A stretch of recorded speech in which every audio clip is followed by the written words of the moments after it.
Boa noite, não sei como você vai interpretar essa pergunta e o ponto de vista, mas é sem maldade. Só não entendo porque algumas lives de influenciadores LGBT são sexualizados. Claro, não são todos. Meu amor, eu acho que é uma percepção pessoal sobre você. E sobre você achar que pessoas LGBTs ou criadores LGBTs sexualizam. Porque assim, na maioria das lives, sempre tem alguém se sexualizando. Seja hétero, cis, mulher, homem, trans, gay e etc. Em todo lugar tem gente que tá sexualizando. Porque sexo vende. Sexo appeal, sensualidade vende. Gera interesse, gera pessoas mandando presentes, gera interação. E isso é explorado por todo mundo. Tem homem sem camisa, passando óleo no corpo, mostrando o braço, mostrando a entradinha da cueca, mostrando volume nos shorts.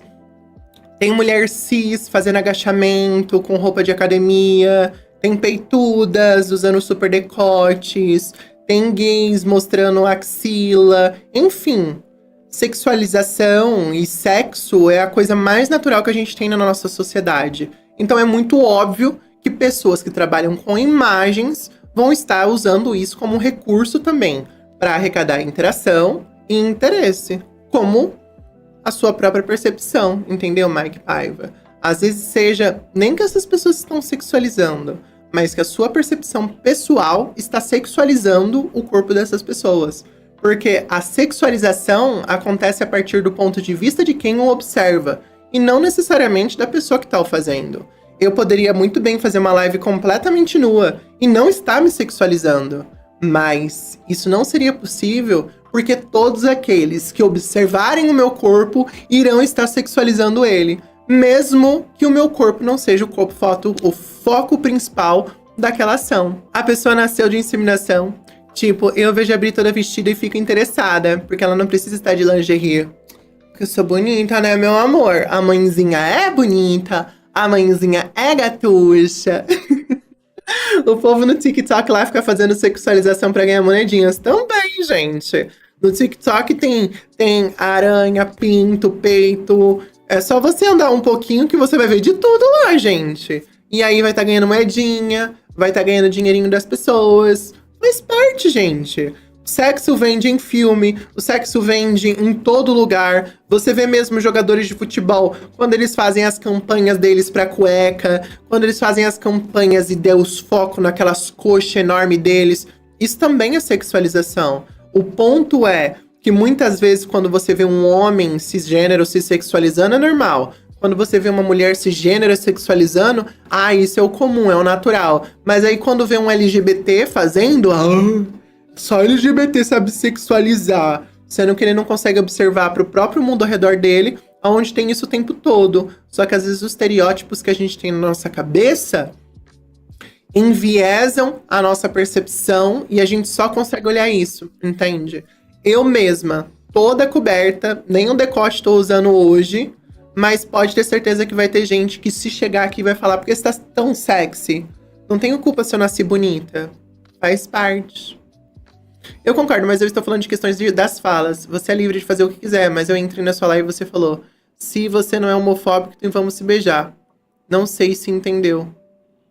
Eu acho que é mais uma questão específica da sua cabeça, porque eu nem falei isso. Você ouve o que você quer, por exemplo. E isso é sexualizar? Beijar uma pessoa é se sexualizar? Não é só uma troca de carinho? Eu beijo até meus gatinhos. Não pode agora? Ou usa aquela ladainha que LGBT é promíscuo, sendo que o ser humano é promíscuo. Pois é, a percepção enviesada da cabeça da pessoa atenta àquilo que ela deseja. No caso, ele ouviu uma fala que, se você não é homofóbico, então vamos se beijar, que eu nem falei ainda hoje, pelo menos, e supostamente isso é se sexualizar. Héteros se sexualizam o tempo todo, é que essa classe é marginalizada. Pois é, né? Fica aquela coisa cansativa num processo. E outra, e mesmo se a pessoa quer sexualizar, ela é adulta, ela faz o que tiver vontade.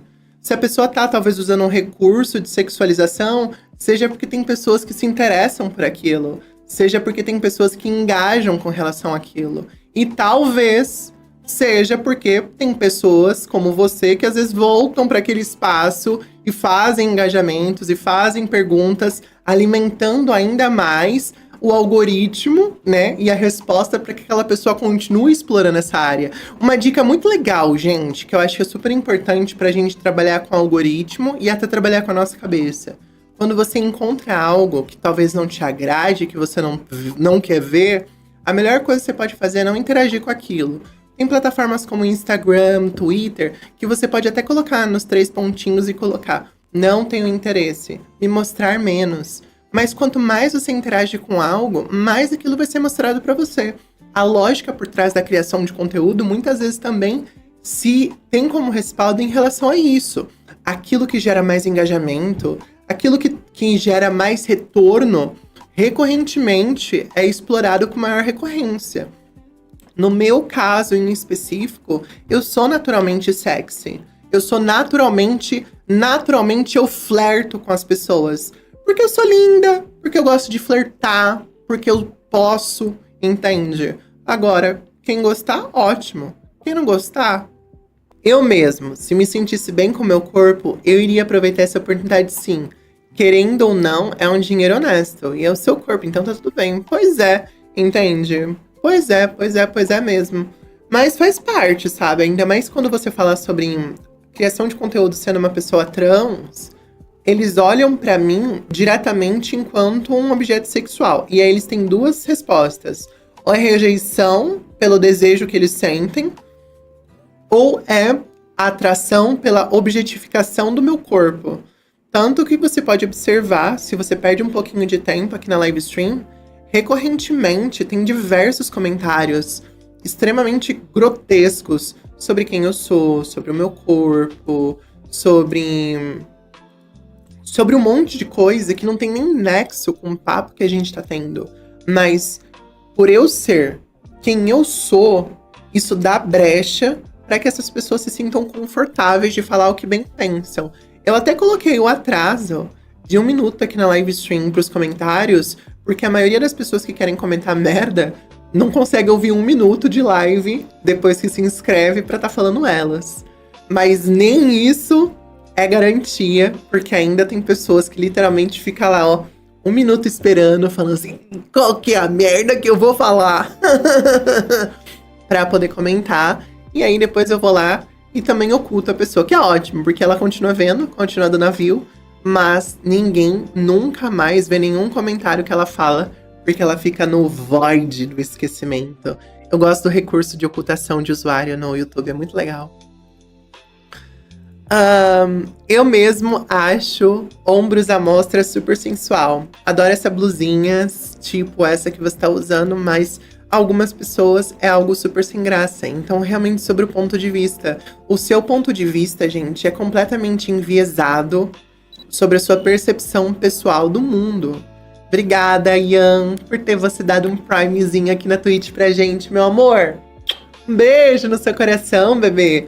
Então, se talvez você esteja se sentindo incomodado com a suposta sexualização de pessoas LGBTs, muitas vezes pode ser que a sua percepção pessoal esteja filtrando esse tipo de conteúdo. E você tá percebendo muitas vezes esse conteúdo em qualquer atitude ou fala da pessoa. Eu acho que essa é uma reflexão legal da gente ter. O problema, diva, é a mente das pessoas. Como já tá tão cheio desses conteúdos baixos, que não enxergam a pessoa além de sujeira que eles consomem, sexo vende. Mas não é tudo. Porém, pra eles, é triste. E é interessante, né, quando a gente para pra pensar que o Brasil é literalmente um dos países do mundo que mais consome o conteúdo sexual de vídeos de pessoas trans no mundo todo. E ainda que seja um país que deseja muito o corpo de pessoas trans femininas, é um país com muito ódio direcionado para essa mesma população. Inclusive, que anualmente consegue ganhar no número absoluto de crimes de ódio direcionados a pessoas trans. Interessante, né? Eu acho que hipocrisia entra muito dentro desse aspecto. Enquanto no privado, o verdadeiro desejo, a verdadeira exploração acaba se convertendo em vídeos íntimos, a realidade, muitas vezes as pessoas usam o ódio e a rejeição como forma de afastar a percepção dos outros da possibilidade do que ela sabe que é verdade internamente.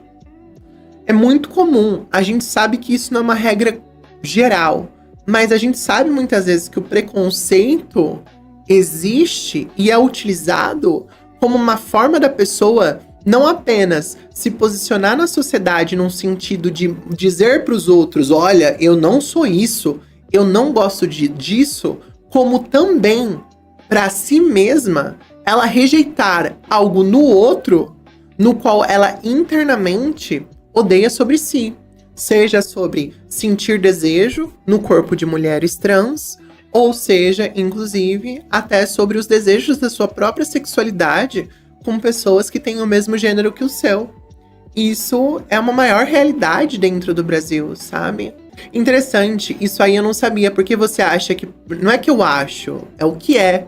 Esses dados quem passam é o Pornhub. Anualmente ele passa um censo dos países e quais são os conteúdos que esses países mais consomem. O Brasil, recorrentemente, segundo o Pornhub, que é um dos maiores portais de vídeos adultos do mundo, o Brasil continua sendo o país que mais consome a categoria de conteúdo de mulheres trans. Isso não é achar, isso é apenas fato.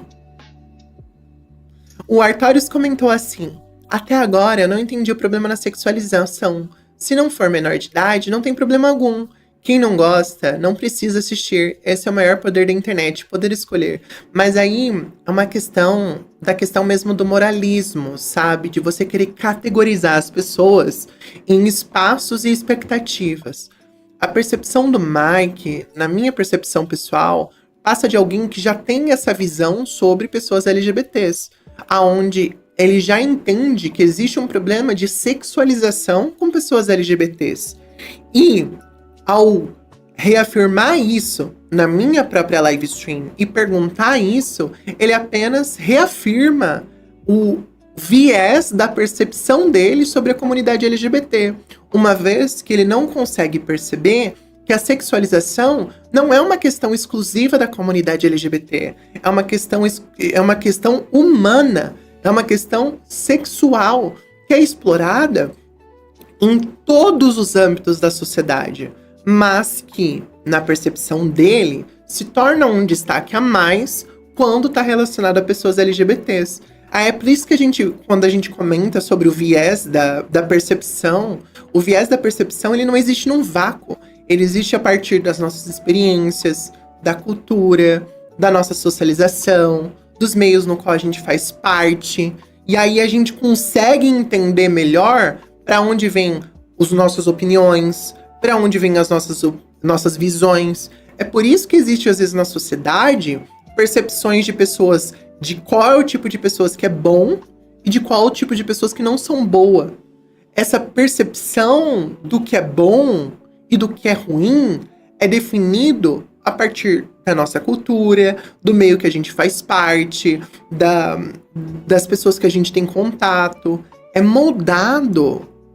E isso é problemático, principalmente quando a gente não consegue desafiar as nossas pré-definições pessoais das pessoas à nossa volta, da sociedade que a gente está inserida, sabe? Eu tenho uma amiga que era camareira de um prostíbulo. Lá tinha mulheres cis e trans. Ela mesma falava que as cis ficavam com raiva das trans porque elas ganhavam muito mais dinheiro. Tudo pelo fato dessa sexualização dos corpos trans. Pois é. Em certas áreas, pessoas trans são extremamente bem valorizadas. Enquanto outras, definitivamente não, né? Eu me expressei errado. A pergunta é sua opinião, por que o Brasil é um dos maiores? Porque mais pessoas acessam o conteúdo? Agora, do porquê as pessoas têm interesse sobre o corpo de pessoas trans? Porque mulher trans é gostosa pra caralho? Porque elas são literalmente a idealização da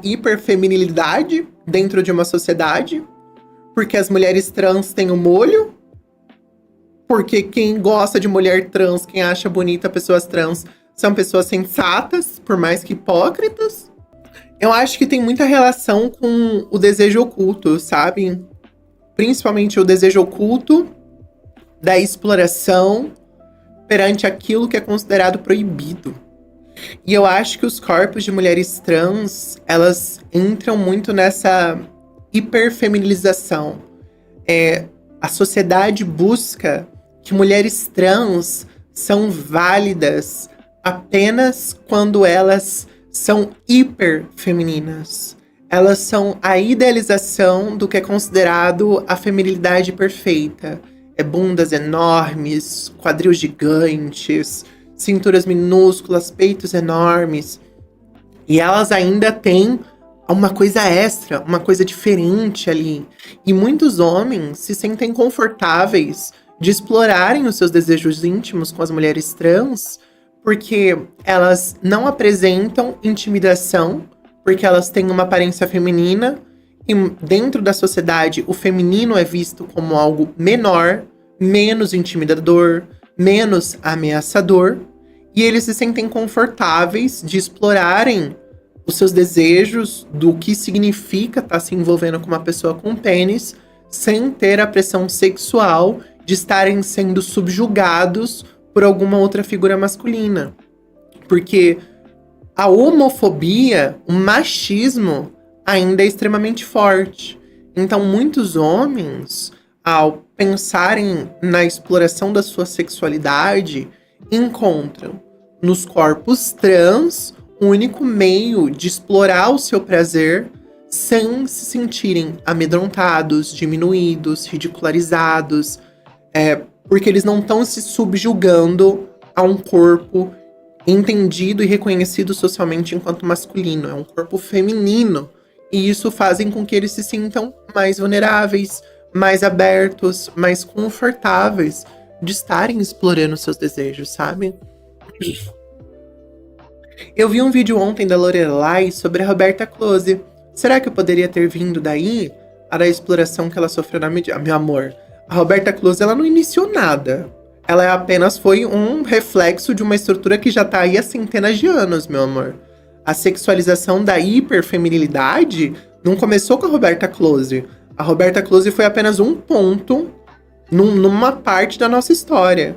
A exploração da feminilidade enquanto meio de suprir os seus desejos íntimos e que não são socialmente aceitos, existe desde que o tempo é tempo, gente. A transexualidade, a exploração dos corpos trans dentro do prazer íntimo adulto tá aí desde sempre, entende?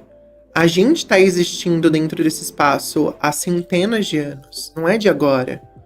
Mas a Roberta Close, sem dúvida alguma, eu acho que entra dentro de uma das primeiras figuras de quando a gente fala dessa criação midiática, televisiva, que teve algum destaque e que foi, sem dúvida alguma, explorada por esses veículos. Mas ela não iniciou-se aí.